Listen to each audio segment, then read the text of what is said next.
So I want to get you started with Velociraptor. The first thing you have to do is make a couple of virtual machines, though. If you don't have them, that can be a bit of a chore. You'll find instructions here. You need to have Windows and Linux machines. If you can run VMware locally, then you can run a local copy of Windows 11 and Debian. That's the most convenient. If not, you can use the cloud. You can put them in the Azure cloud or the Google cloud. You get some free service on both of those as being a student, and you can do all your work there. And I even have a private cloud server that you can reach and do this stuff on if those options don't work. So the first you have to get a Windows machine and a Linux machine. And there's a couple flags here just to show you got them working. Windows, we all pretty much know how to use. Linux, there are some tricks. If you're running Debian with a GUI, then you might be happy using the desktop. I prefer to run headless Debian. And so it does not have a graphical environment at all, no start button or anything. It has this, which is called the console. And the purpose of this is to be a monitor in the server room that you almost never look at. It is not intended for anybody to get work done on this. It just shows like the status. You can tell if the server is up. And it's very inconvenient to work in this environment. You can't change the font. You can't scroll back. It's hard to get anything done. You can't copy and paste. This is a very minimal environment. So all I ever do in this environment is I log in and I do IPA to get the IP address here. And then I get the IP address of the machine, which this one is 192.168.121.197. And then you connect with SSH. And thankfully, Microsoft has finally included SSH in PowerShell. So you can use the Microsoft Terminal or PowerShell and just use SSH. Username at IP address. This is how you control cloud servers, and this is the boss way to control a server. Now you get an environment where you can copy and paste. You can scroll back, and all the good stuff you want is here in this SSH environment. This is what I use. You never use the terminal any more than you have to because it's much less convenient. So now I have a Linux machine and a Windows machine. And the purpose of Velociraptor is to make a central control server to do instant response. So you have a central control server, and then you have an agent running on every machine, reporting back information about the machine. And you can then send queries to all those machines looking for things, like your indicators are compromised. You have this file. What are your running processes? What are your network connections? Simple things like that. So the first thing you have to do is you have to install Velociraptor on your Linux server and get it going. You can put it on a Windows server, but it runs very slowly, and it's very frustrating and annoying. It works much better on Linux. So I'm going to put it on Linux. Now, they do update it pretty often, so I like to get the latest version. So I go here and see what the latest version is. You see they've now up to 0.75.2, and here's the assets, the many different versions of it. Now, you can, in fact, by the way, install it directly on your Mac if you like. You can use your Mac as the server. I'm using Debian Linux, and I'm using Linux on ARM. So this is the Mac on ARM. For Linux on ARM, I don't see it here, but that's because it's just not used that much. It's not a winner. So I just have to show all assets. And then I should find Linux on ARM64. There it is. Linux on ARM64. That's it. That's the one you want for my Debian Linux machine running on an M1 processor. You might very well have a different configuration. So I copy this link. That's the thing I want. So here, I'm just going to do an ls, and I see I have an older version here. I'm just going to, let's do ls minus l so I see what's going on. That's a folder, so I'll rm minus rf that old folder. All right, now it's gone. Now I'm ready for the new one. So I wget the new one, and there it comes. Good. It's not really very big. This is a great product, and you can't beat the price. All right, so there it is. That's Velociraptor, and it is an executable ready to go, so I just have to do chmod plus x to make it executable. Okay, now I can run it, and now I go back to my instructions because there are a few things I need to do now that I've got it. All right. I want to run it, and then I want to do config generate. This will generate a configuration file. So I'm going to copy this part, and I'm going to use tab completion for the rest because my version is different. I'm a later version, and I'm ARM. So I'm going to run this with /v tab. That gets me the right version, and those are the options. Config generate to Velociraptor config. All right, so now if I look in my directory, I have this thing called velociraptor config.yaml. That's the configuration that controls it, and I want to edit that file. And the main thing I have to do is fix the IP address. Here's the IP address of this machine. I'm going to copy it. All right, and now I'm going to nano velociraptor config.yaml. And what I have to do, I don't like the stupid colors, so to get rid of them, it's -y none. Especially when I'm making videos. Oops, got to spell it better. Everybody puts stupid colors on, and I hate them. All right, so there we are. So now what we have to do is replace localhost and 127.0.0.1 with that IP address of the machine. So I do Control W, Control R, and I look for 127.0.0.1 and replace it with the real IP address of this machine. All right, and I'll press enter and say yes, yes, yes. There are 3 of them, and there are 2 local hosts, which should also be replaced with the same thing. If you were only going to run this one machine alone, it wouldn't matter. But this machine is going to be a command and control server, and other machines are going to be remoting into it, and they need to know what address to go to. That's why we have to do this. All right, so now, there. I've replaced those. Okay, so I've replaced all occurrences with the right IP address. And now I just run the Velociraptor. I specify the config to be my local file, and then I do user add admin. This is creating a user account to administer called admin. So I do /v tab, put in the parameters, and now I can give it a password. I'm just going to use the same password I always do. Okay, and by the way, I only put it in once, which is a little unprofessional of them. You normally make people put it in twice, because if you make a typo at this point, you're locked out of your account. But you know, free products always cut a few corners. So now I start the server. So the server, you just run it, and front end -v will be the run it in verbose mode. So I run it again, /v, and put in those parameters, and now it's running, and here it is with messages. Oh, it looks like something bad happened. It's already in use. That's right. I had it on this machine before. It's probably already running. So I got to remove that. Let's do netstat -pant. Oh, sudo ss -pant would be better.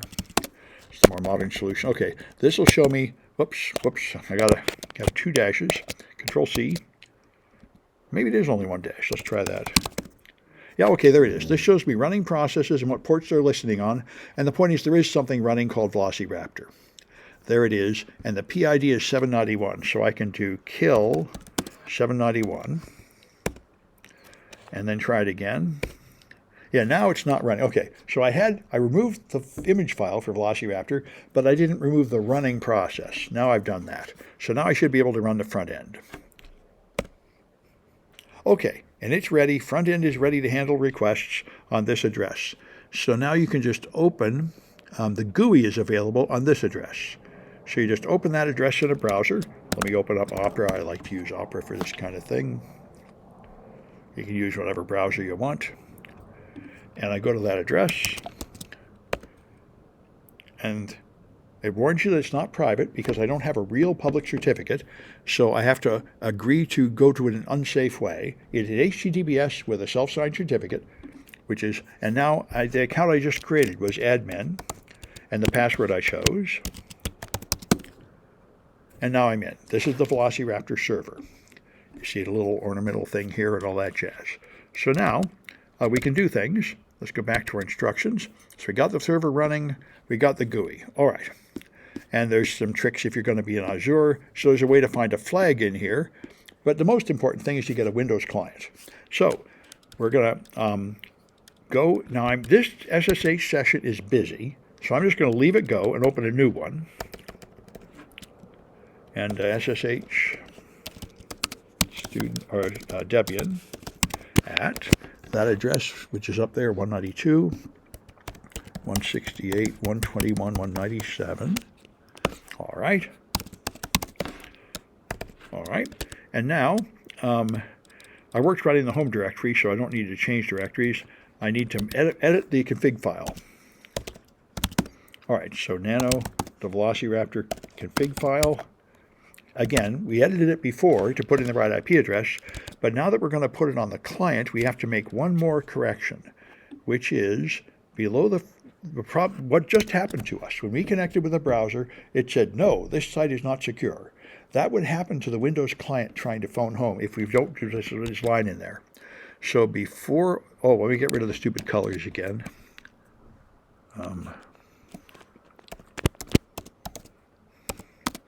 All right. I want to go down and find the nonce line. These are the certificates that identify the server. There's the nonce line. And I think it's before the nonce line, below the nonce line. I insert this, put it in, and indentation matters in YAML files like Python for some reason. Have to indent it the right amount, 2 spaces. So this is going to tell it that when the client Windows machine connects, it's going to find an invalid HTTPS certificate. And I want it to not complain about that. I want it to just automatically go through. That's why I had to do this. Now the Windows machine knows to connect over broken SSL, which is all I'm going to get on this machine because I haven't paid for a real SSL certificate or gotten a free one. So now I can prepare a Windows client installer, and you can do this in the GUI. We go to hit the plus, and then look for MSI. So you go to the GUI, and I think you got to hit something else first, this little thing here. Okay. The icon outlined in red, this thing, and then plus. Okay. Server artifacts is this thing. It should be popping up a box, but it looks like it's not going to. All right, now I can do plus. There, and now I can put in things. And like I say, the reason this tool is awesome is there already are scripts to do everything you need to do. You don't need to write anything custom. So if I look for MSI, which is Microsoft Installer, there's a tool to create the Microsoft Installer to make an agent for the Windows machines. So you select the artifact. They'll give you a description here. Now you can configure parameters, but there probably aren't any parameters for this one. I don't think there are any, unless I wanted a 32-bit version, which I don't. My Windows is 64-bit. I think I just accept the default parameters are fine. Oh no, I do have to change it. The path to my configuration file is, I do have to tell it. So that's good. So the configuration file I'm using is this one. Home Debian, it's not in the Velociraptor folder. I forgot to put it in a folder. It's just right there. Okay, you have to tell it where your configuration file is. All right, and that's it, I think. Then, then you launch it. Okay, so once you got it ready, you'll launch it. And now it'll show you an icon up here showing you as it moves. And when you click on it, it'll show the results here and a log here of what it's done, running queries and such. And it's done when you see the check mark. So it's done, and we will see that it uploaded a file here. Uploaded a file. Windows AMD something or other, and now I've got garbage coming out of there, okay. Windows AMD MSI. It created the file I want, and now I want to serve that file over the web. So what I'm going to do is I'm going to serve it on this machine as a web server. So I'm going to find where it lives. It's in some ridiculous folder buried deep down. So this is the easy way to find it. Look for a file named Velociraptor on the whole hard drive. And there it is, var temp clients, all this jazz. This is the old one from before, the older version. This is the one I just made today. So this one here is the file I just created, which is pretty hostile. But anyway, now what I'm going to do is I'm going to run Apache. I've already done this, I think. Let me just do sudo ss-pant. And you'll see that my machine is in fact listening on port 80 with Apache. So I've already installed Apache. This machine is already a web server. And so I just need to put it in this place, var www.html. In fact, if I go in there, I'm probably going to find the old one. Var www.html is where web pages live. And there's my old one, Velociraptor. So I'm going to remove that. Sudo rm var www.html Velociraptor. That's the old one. I don't want that anymore. I want to copy, this one, the one where I copied the whole path, into that location, var www.html. There. And now if I look in there, I forgot to rename it. it has that stupid name. So I'm going to do sudo move var www, whoa, got to spell things better, www.html, and this thing, org, I'm going to rename that to just velociraptor.msi. All the rest of that long name is just an irritation. Now if I look in that folder, I have, whoa, oh, I put in the right folder. Right, one more time, sudo move velociraptor.msi into var. All right, that was a few mistakes, but that's life. Now it's there. So now this machine is serving up that file as a web server. That's an easy way to get it to my Windows machine. Now I just need to download and install it on my Windows machine. So all I need to know is this IP address, 192.168.121.197. If I go to my Windows machine and open a browser like Firefox, all right, and I go to HTTP, and that address, 92.168.121.197, and I should see a default Apache page. If I got that address right, 192.168. Okay, now there's a possibility that these machines are not networking together. In fact, it looks like this one is disconnected. This one is bridged. It should be in NAT mode. That's why. If you have two virtual machines, they have to be in the same mode or they can't see each other. And this one is in NAT mode. So it's being tried. The other one is, if one is NAT and one's bridged, they're on separate networks. If this has already adapted to the new network, this will work. There we are. Okay, now they're both on the same network. So now this is the Windows machine opening a page on the Linux machine. And this is just the default page that shows you have Apache working, but I want the Velociraptor MSI, and I just add that here, velociraptor.msi.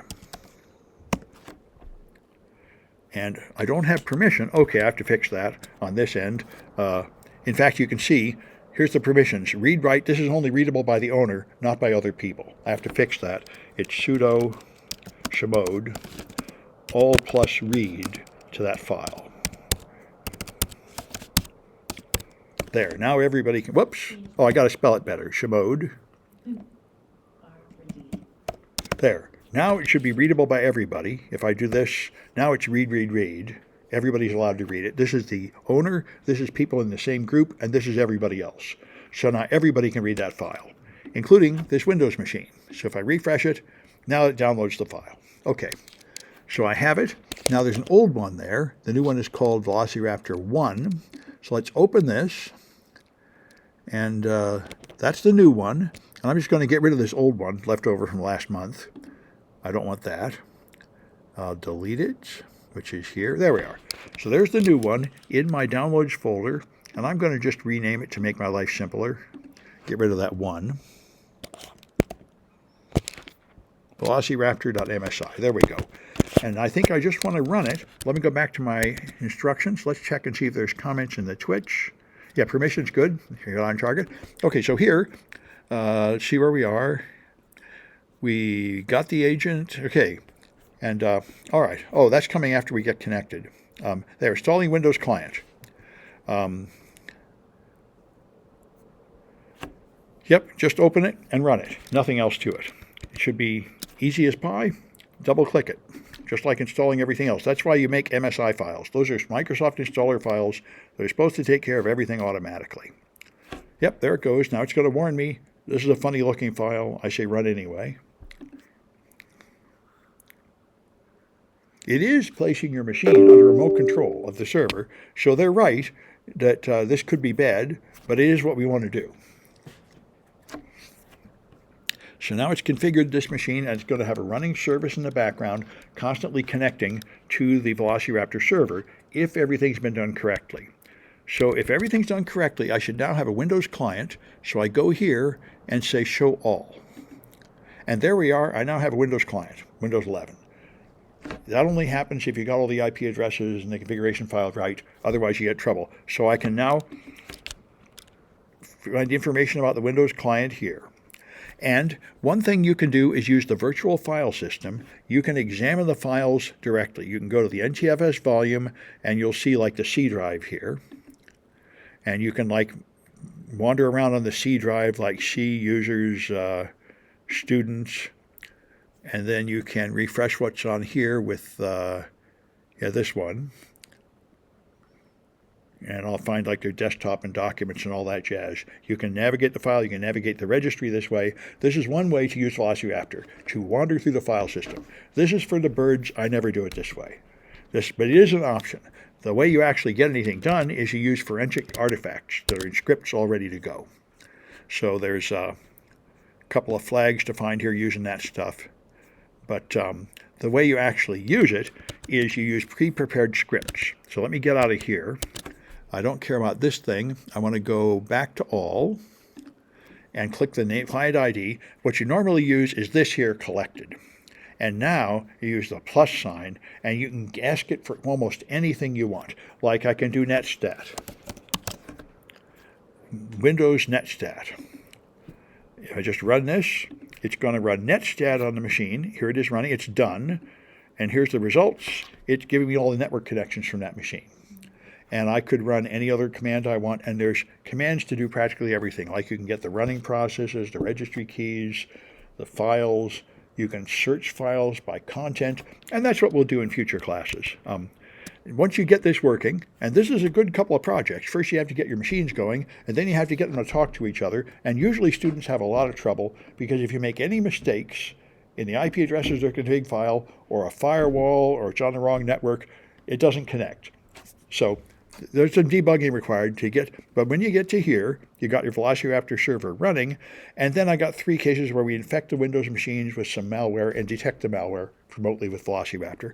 And it's all fake malware I wrote, so it doesn't spread or do a lot of harm, but anyway, it pops up irritating boxes and it gives you something to look for. So that's going to be what we do for the next few classes. And that's all I wanted to show you. You should begin doing this stuff.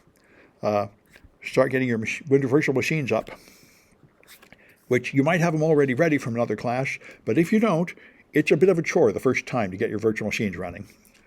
And setting up Velociraptor is a bit of a chore the first time too. It looks simple, but that's only if you don't make any mistakes. And usually you do make a few mistakes, and you have to debug it. Anyway, that's it. I've verified UTM VMs can see each other. Oh good, glad to hear it. Yeah, so you can totally use a UTM instead of VMware, that's fine. UTM is another virtualization client, and the thing about it is it can also emulate a different processor. So it's more something you normally use on Mac M1s because you want Intel. The problem is if you emulate a different processor, it's much slower. But you can use it and not use anything else. It can run virtual machines of all kinds. That's another option. It's actually a front end for QEMU, and QEMU is the standard open source virtualization client. QEMU itself is mighty hard to run. The command lines are like 3 lines long, and it's real easy to screw them up. A graphical front end helps a lot. But VMware is even easier. I've been using that for like 15 years. VMware is the original. It's the most polished and perfected one. VirtualBox is another option. Some students like that. And some hardware prefers VirtualBox to VMware. But all of them are fine. You could also use Microsoft Hyper-V or even Windows Subsystem for Linux. All these do the same thing. Matter of fact, you could probably even use Docker. These things are all good, but VMware is the original, the oldest and the most polished. Anyway, let me stop the recording.